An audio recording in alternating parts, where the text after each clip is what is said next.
Hello and welcome to Access Chat. I'm delighted that we're welcoming Robert Scoble to the chat today. Robert is a technology evangelist and journalist and has been talking about the benefits and perils of new technology, mainly the benefits and the amazing things that we're going to see in the future for as long as I can remember being engaged in tech. First met Robert over a decade ago on a tech tour where we were having discussions about privacy and the implications of privacy in tech and sharing and the fairly new then social media phenomenon that we've been riding ever since. Quite a lot has happened in the intervening years, but it finally managed to persuade you to come on the show. So thank you very much, Robert. Can you Thank you. Elaborate a bit more, because you've been doing some exciting stuff, I know. Oh yeah, well, since the world of I think I met you when I worked at Microsoft in 2003 through 6, and Microsoft had a big R&D lab or still does in Cambridge, and I came and visited. Man, yeah, so much has happened. I mean, we now have decent video conferencing, right? And so we can do the Zoom call. Back then, YouTube was just getting started with crappy little small videos, on a web page, right? I mean, so much has happened in 15 years.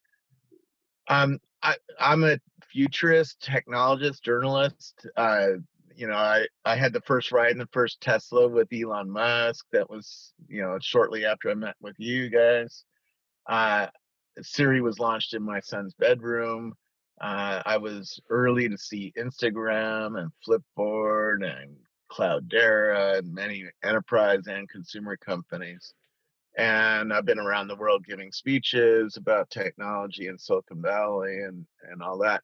And I've written 4 books. So the last book that I wrote was about spatial computing and about virtual and augmented reality and robots and autonomous cars and virtual beings that can also move around in 3D space. We're about to go through a paradigm shift of computing where we don't just hold a computer a flat screen anymore, or touch or use a flat screen. Like in my Tesla, I have a computer that's a flat screen, right?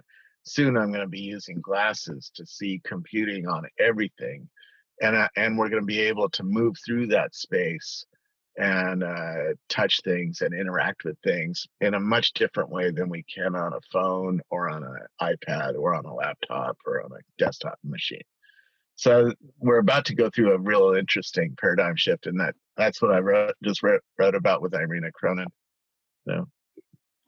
Yeah, and I know that there are rumors about various different smart glasses coming out that are going to be potentially transformative in the way that we view wearable computing, because the first experience of wearable computing was really Google Glass a few years ago.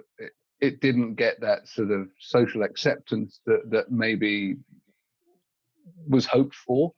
But actually, in the accessibility community, we were quite keen to see that acceptance, because we see the potential of augmented reality for helping people with disabilities, and actually some of the users amongst our sort of audience are probably still the people that are using these kind of tools right now. And those are. Those were almost 5 years ago now, right?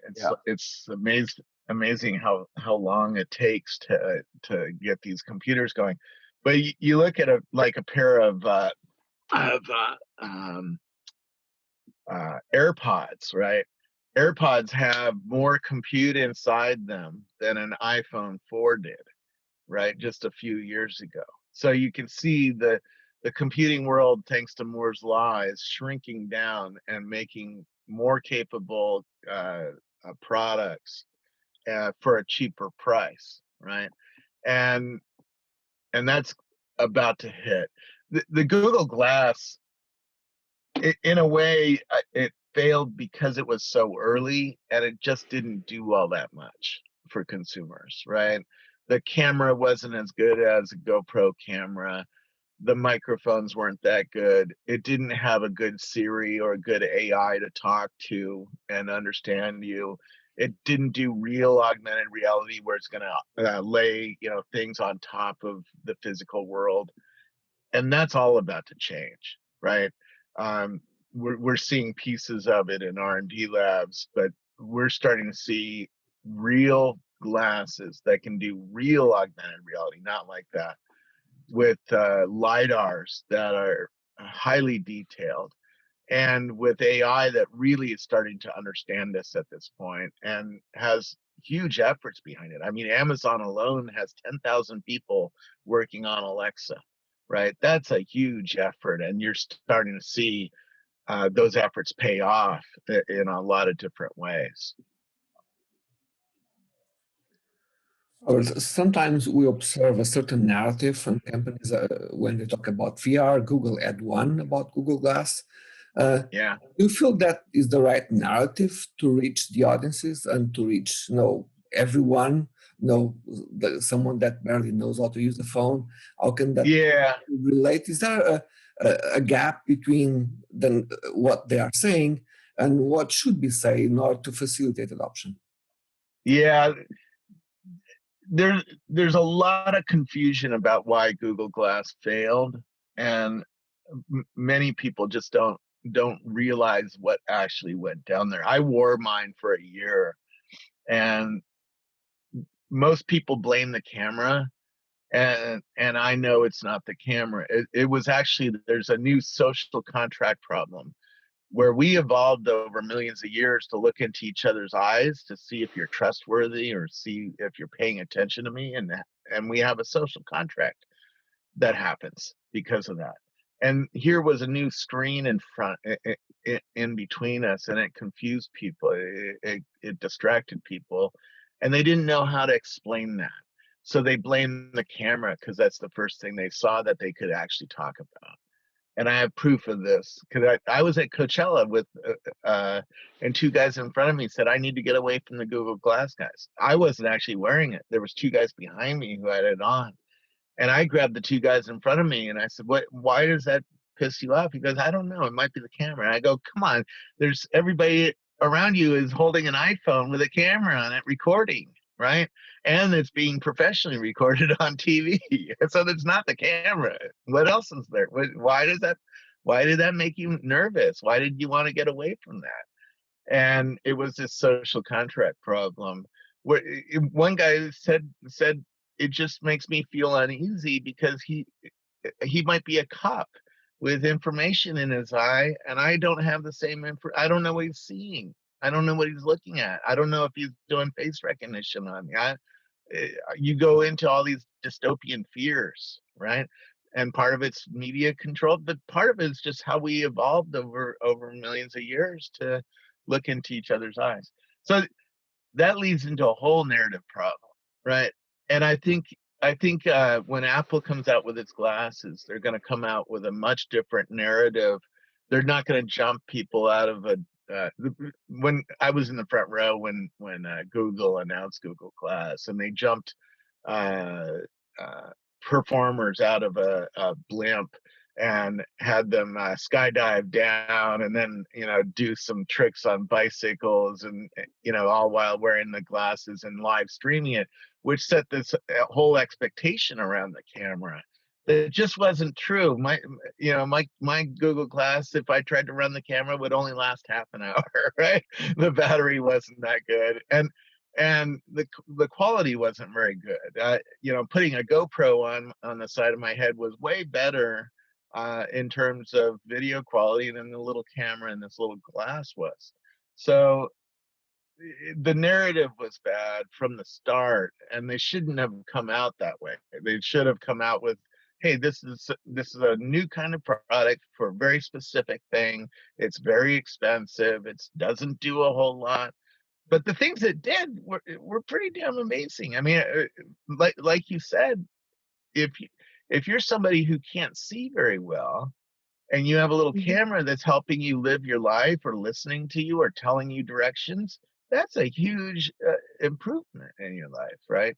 And we're about to see that kind of stuff really big, because like Apple is coming out in a couple months or next month in the new iPhone with a new LiDAR on the back, right? So now you start thinking about all the developers who are going to build things to build a complete 3D model of your house, right, in your phone. And the AI now is getting so good, and you know this from computer vision work that's being done in cars. Like, I'm sitting in my Tesla, right? And my Tesla can see an orange cone on the freeway at 200 meters away, right? Well, that technology is coming to the phone. So now it can tell you where your Cheerios are, or where your keys are in your house, or all sorts of different things, right? Where's your pills? Where's your glasses? So now you can start building something for somebody who's blind, right, to really understand their house in 3D and where things are, right? And so when Apple comes out with its glasses in a year or 2 or 3, the LiDAR is going to be the same that's coming out on the phone, and the AI is going to be next level, right? And it's going to tell you all sorts of stuff about the world. And it's going to have a really good voice recognition system, because Siri is fairly capable. It's not perfect yet, for sure, but it's getting a lot better, and it will be a lot better in the glasses, because there's going to be a microphone right next to your mouth, and it's going to know what you're looking at, which is real key, because there's going to be a laser looking at your eye, knowing where you're looking in the world, and it's going to have that LiDAR, which is 300,000 points of data that can be directed around to know what you're looking at. So if you look at a product and ask it how many calories, or can I buy 10 of these on Amazon, it'll go, oh yeah, that's a hint bottle, and it'll look up on Amazon and find you an answer and give you an answer right in front of you, right?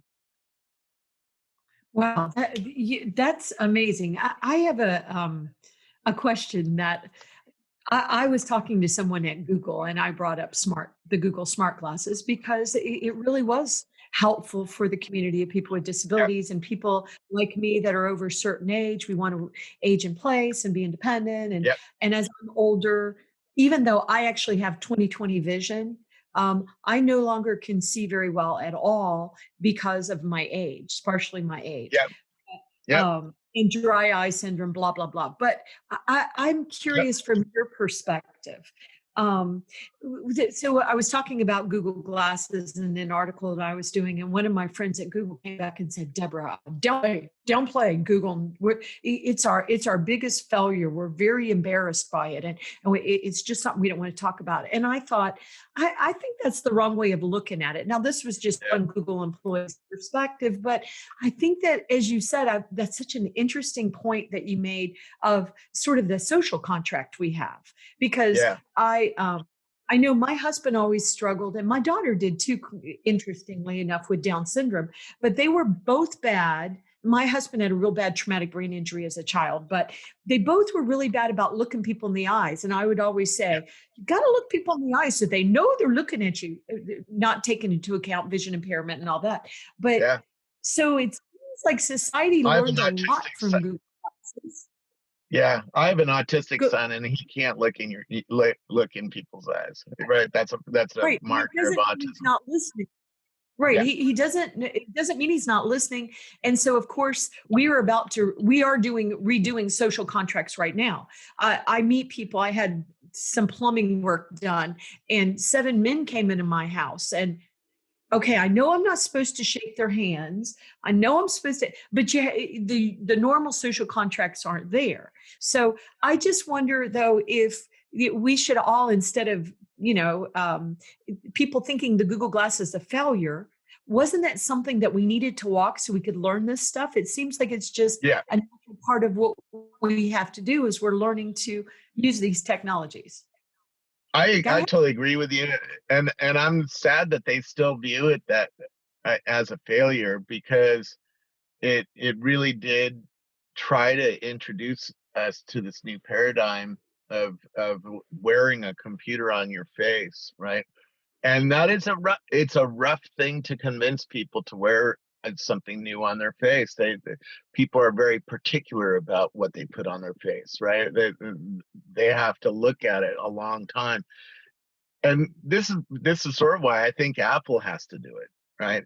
Google doesn't have that kind of social empathy with people. It just doesn't, you know. They don't launch good products. You look at Google's history over the last 15 years. How many products have they launched that have caught? You know, they've failed over and over on Google Buzz and Google Reader and Google, and Google Plus social stuff, right? And social stuff is hard to do for Google. They're not a very empathetic company. They're an advertising company, right? And the search and the utilitarian company. And that they will have their day in glasses because the AI that Google has the best AI in the business, right? When I talk to Alexa, it's stupid. It doesn't understand me very well, right? When I talk to Google Assistant, it understands me almost always. And it almost always gives me a better answer than Siri or Alexa or like Tesla has one of these voice recognition systems, or Facebook has one in the portal. And so Google will have its day again, and they shouldn't have looked at it as a failure. You know, Silicon Valley tries things over and over again until we figure it out and fix all the problems with it. You know,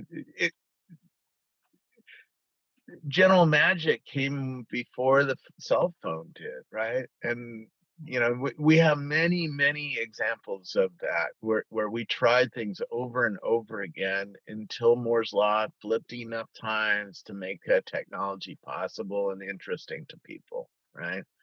Right. And we should celebrate that. That's part of us moving forward. It shouldn't be seen as failure. But the time is coming again. The time is coming again because the computers have now shrunk.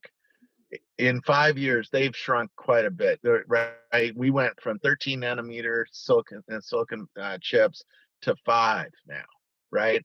And that means that the number of transistors on a chip has more than doubled in 5 years, and that means things have gotten smaller and cheaper to make, and more capable. And while that's happened, all the infrastructure's gotten better. I mean, my house has fiber line in it now. Right, I didn't have fiber line 5 years ago, and I didn't have Wi-Fi 6 in my house. LTE didn't work very reliably. Now it's very reliable in California. I mean, I drove all the way from LA to San Francisco watching a live concert while my Tesla was self-driving. I didn't have a self-driving car 5 years ago, right? You know, and this thing is starting to really self-drive, and it didn't drop the whole way. It didn't used to do that 5 years ago, right? So we now have a different world coming at us, and COVID has also completely changed everybody's belief about technology. All my school teachers are using Zoom now. If you told me January 1st that my school would be on Zoom, I would have been like, what are you talking about? How is that going to happen? Well, now my kids in a half an hour are going to be on Zoom calls having school, right? And so everything has changed this year.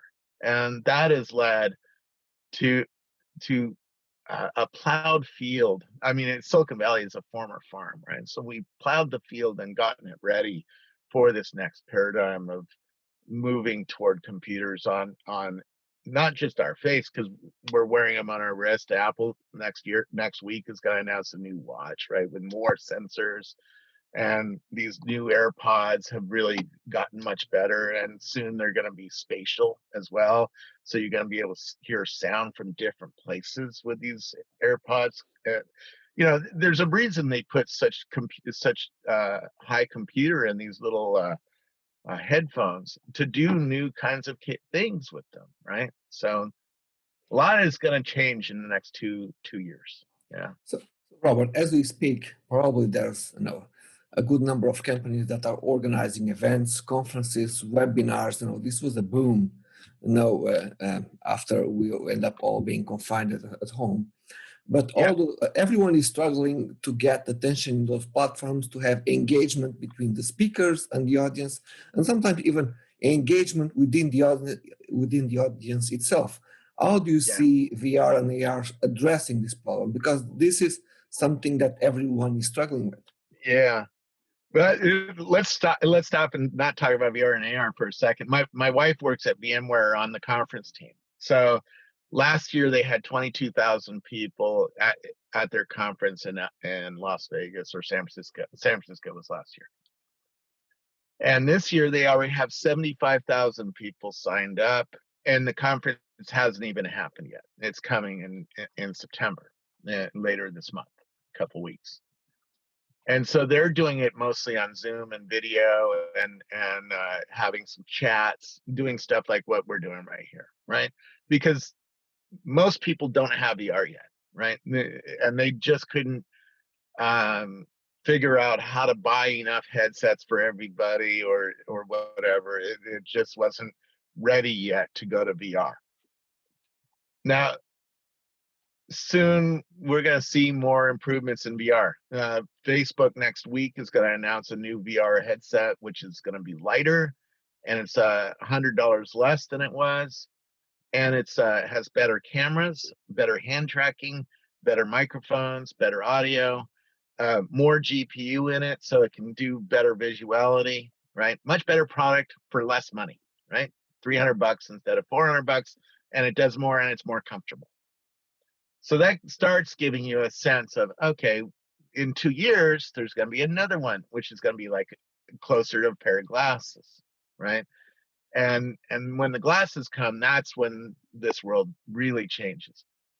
But there has been some conferences that have used VR already. Burning Man is one that just happened this weekend. I think Burning Man's effort is in history is going to be a real key weekend to look back on and say, man, that was real important. That changed how everybody looked at events and how to do virtualized things. So VR gives you some real benefits over Zoom calls, right? One, you're immersed in the media. I'm looking at you on a little phone, right? And you're 3 inches by 2 inches. And I barely have an idea of, what it feels like to be in the room with you. That's not very immersive. If I had you in VR and you're an avatar, I can actually touch you like I would in the real life. I can shake your hand or high five you, or I can even pass you virtual things. I can throw a ball at you. I can shoot you, right? And that gives you two things. One, it gives you presence, which means I feel like I'm with you in real world. And it gives you immersion, which means you feel like you're in the world. You're in a game, or you're in a movie set, right? At Burning Man, there was some camps that they had built where the media was on a dome, and it was like being in this exploratorium in San Francisco where everything wraps all the way around you, and it was really beautiful and really immersive. And it was something that you would have to go to a movie theater, like an IMAX theater, to experience that kind of immersion, right? Where you feel like you're in a movie set. And that's just the start, right? Burning Man. So Burning Man, one of the guys who went to Burning Man in 2014, Greg Edwards, when he went, he took scans, 3D scans of a lot of the pieces of art that was on the desert floor. They call it the playa, right? When you go to real Burning Man, it's in a desert in Nevada. There's 60,000 people out there, and it's laid out like a fan, and you have art pieces all through it, temples and different kinds of things that people have created. And it's big. It would take you maybe an hour to walk all the way from one end to another, right? Well, he took the scans, and he even hired a helicopter to take pictures overhead. Now you can do it with a drone. but he took all of those into virtual reality. So he recreated a 3D representation of Burning Man in VR. So when you're in your VR headset, you can actually walk around his 3D scans of everything, and they're laid out like in real Burning Man. It takes you an hour to walk across it, right? Move across it with your little controllers. And then they invited all of the artists that went to real Burning Man, because they couldn't hold Burning Man this year, right? They canceled it, and they said, we're doing it virtually. We're doing a metaverse. And they invited them into Microsoft's program called AltSpace VR, which is where Greg put all this art into. And each one of them built little camps. Like one guy built one that looked like you were inside a snow cave, right? Another guy built a whole maze in a rock formation. And it was a lot of fun to go through that with other people. You go through it with 20 or 30 other people, and you try to figure out which way to go to get to the end. If you went the wrong way, you would fall through some quicksand, right? Virtual quicksand, and you would respawn to the beginning. It was a lot of fun. And there was other camps that had beautiful temples built, and you went in the temple and you heard a concert or a speech. Like I heard Baratunde give a speech at one of these temples. And it was really amazing. And you could be there with other people. It felt like you were walking next to somebody else, right? So you got that kind of presence, which we're all so hungry for right now, right? We can't go to conferences, and we can't go to even restaurants and meet with our friends anymore. So we're really hungry for that kind of presence, and in VR you get it. But to me, it's just the start of something else, right? Every conference in 5 years is going to do a virtual thing like this, and you're going to use your glasses to go to virtual conferences. And virtual conferences are far more inclusive than physical ones, right? I mean, I've talked about this for many years. Even VMware, right? A corporate conference, it costs, I don't know, if you're coming from Africa, it costs $2,000 for the flight, and then you have to stay for a week in San Francisco. That's $450 a night, or it was. And then you have dinners to go to, and and other things, and you want to put a couple of days of vacation on there, right? It turns into $4,000 or $5,000 to go to a conference like that, right? Well, now, and I think this is why the numbers, and it's not, VMware is not the only one to notice this. Microsoft with its Build conference and Amazon with its conferences all had bigger numbers and had more gender diversity and more racial diversity and more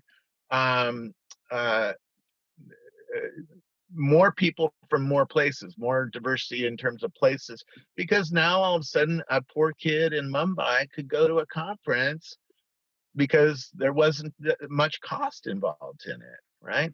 And so I'm that super really interested opened it up to a lot of people. Yeah. So there's a few things I'd like to sort of unpack. So if we think back to the benefits of inclusivity through these sort of virtual environments, the disability community really adopted and invested in early versions of this through Second Life. There was a big disability community in Second Life. I think again we're going to have a big disability community in virtual worlds, because you can do more stuff on the other side of things. With avatars at the moment, I have problems with them. So Antonio turned up to at the Teams call recently and put his avatar on, and after about 10 minutes, my brain just melted down, because what happened was I wasn't able to read the social signals, or I was misinterpreting the social signals that the avatar was trying to convey, because it wasn't quite accurate. So I wasn't sure whether he was bored with me, pissed off, or just mocking me. It's like, please just turn it off. I can't. I can't actually cope. So there's still, I think, some way for us to go before we can be comfortable in this world. But I absolutely see the potential. And avatars, we call this crossing the chasm, but there's a term I'm forgetting now, where your human mind, as digital things get closer to being real, or real representations of them, your mind starts noticing the flaws in that, right? And this is certainly true with avatars, and this is one reason why most avatars are. So the avatars today are cartoony, and there's not a 3D sensor on your face to know where you're actually looking. So that they have a little AI that actually predicts where you're looking and makes your eyes look like you're looking at somebody or not looking at somebody, right? And it's listening to the microphone and making the mouth move, and it's not real, right? And you're noticing all the problems with that. When we get glasses and the next versions of VR, there's going to be better eye sensors that are going to watch where you're looking and going to be able to feed that back to the avatars. So the avatars are going to get better about actually looking at where the human is looking at. And we're getting face recognition, face sensors that are now looking at our faces. If you get that, you get a whole bunch of cool stuff. And you're starting to see improvements in avatars. There's many companies working on that. It's just a matter of years before we get good enough to actually feel like you're with another human and not notice all the flaws with them. But for a while, there's going to be this gap. Yeah, so we're in that uncanny valley. That's what I was thinking of. Yeah, so, uncanny valley where it just isn't good enough, and it's cartoony. And as we try to get from cartoony land to real land, you're going to notice more and more of the flaws on these things. I think there's also the issue of latency, because latency plays a big part in this as well. It's less latent. The reason alt space VR is still pretty cartoony of a look, and I'm playing with the new Facebook Horizon that's in beta test right now, and everything's cartoony. They do that because the VR headsets that they're aiming at are the Oculus Quest, which has a small little mobile GPU in the headset itself. The GPU is what draws the polygons in the world, right? The game processing unit or graphic processing unit. And if you have a big gaming PC with an NVIDIA card in it, you have a big GPU, right? It can draw 5 times more polygons than the little one in the Quest does. But because we want to be inclusive and not exclusive, right? We don't build things just for the rich people who have the NVIDIA card with a tether to the NVIDIA card. We are building for the lighter weight, all-in-one headsets. And so we're keeping the polygon count down in these virtual worlds. And if I started making your avatar really sharp with a lot of polygons, and latency comes into this, because if I have to draw a lot of polygons in the GPU, everything slows down. So now your world gets laggy, right? And you start noticing jitters, or you notice that things don't work right. That's a real problem. So it all fits together.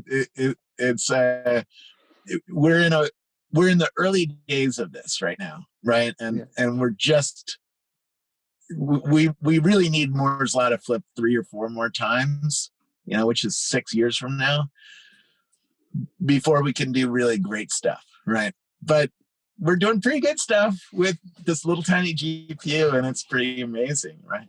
Oh no, I'm certainly really excited about the potential. You talked about the cost of going to conferences and stuff like this. There's been a paradigm shift in how we work, which for a lot of people with disabilities, again, we've been working from home for a long time and saying we need flexible working. Oh no, that's not possible. Clearly it is. The digital transformation has been driven more by COVID-19 than the CIOs and CEOs of the world combined.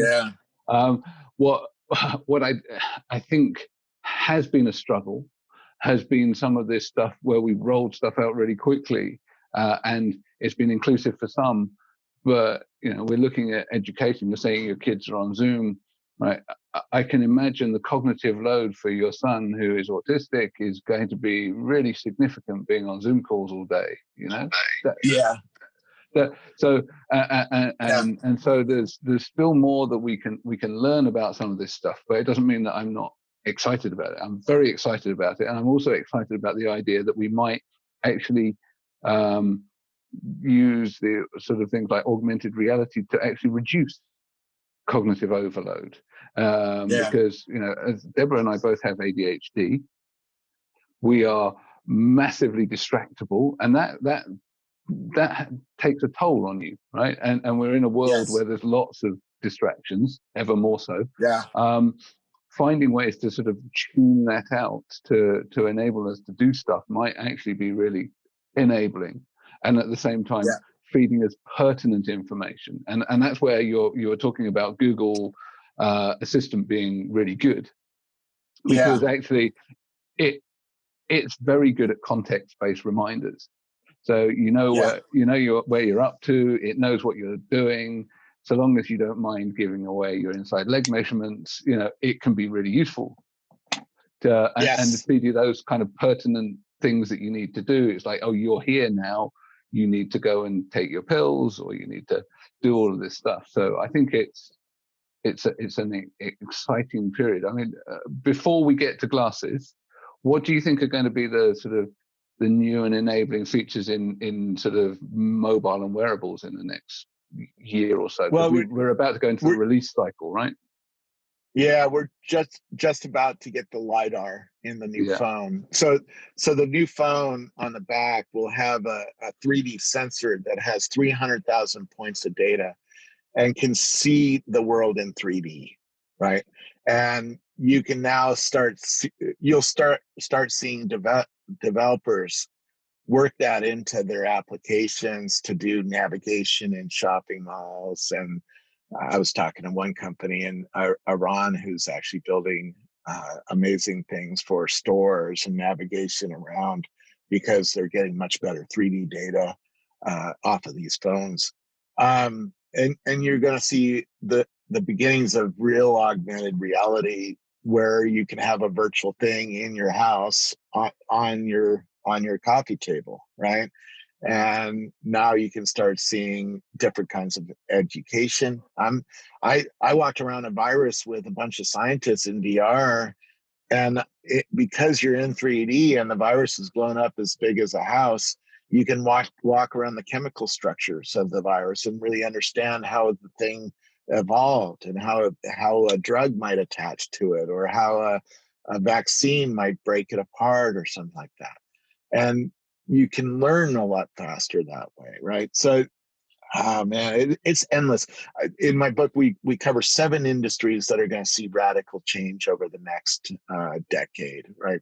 From healthcare, we're seeing surgeons use HoloLenses during surgery to get guided to understand where the tumors are and where their cutting tool is, and do that without being able to see inside somebody's body, because you're using very, very small holes to put tools in to cut tumors out of people, right? And so having a 3D representation in a HoloLens of where the cutting tool needs to be is really helpful to the surgeons.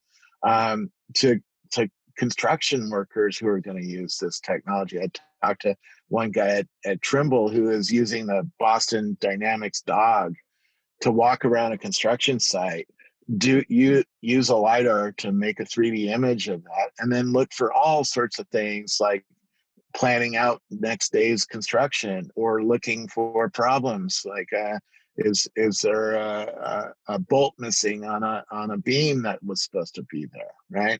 And they can do all sorts of things with their HoloLenses that are different than a surgeon does, right? And we could talk for hours about this, with about different things that are happening. Yeah, I can't wait to read the book. So I just went to your site and saw the link. I'm going out there, and I will be leaving a review. Always leave reviews on the books. It helps so much. It does. We have 4.7 stars on Amazon. It really does help. Yes, and 45 reviews already. Already 45 reviews. So he needs more. So I'll make sure that I do it too. I appreciate it. Amazing stuff. But for people like my son, this stuff is really going to be transformative. For blind people, it's going to be transformative. For people who are stuck in a wheelchair, like I have friends who can't move, right? They're paralyzed.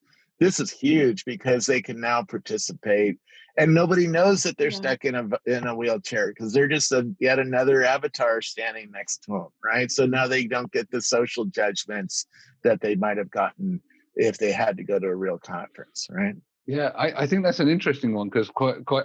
So there's a really mixed view of avatars, and I know you've got to jump in a second, Deborah, because you've got prior commitments. I'm so sorry, I did, but I could stay here forever, ever. And I want you to be on my other show, so I'm gonna send you an email. So I'm real quick. Thank you so much for joining us today on Access Chat, Robert. No, we are already a little bit out of time.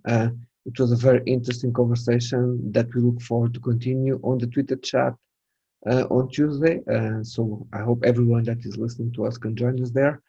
And I would like to say thank you to our supporters, Microlink, MyClearTest, and Barclays, who have helped us over the years to make this Twitter chat a reality. Thank you and take care.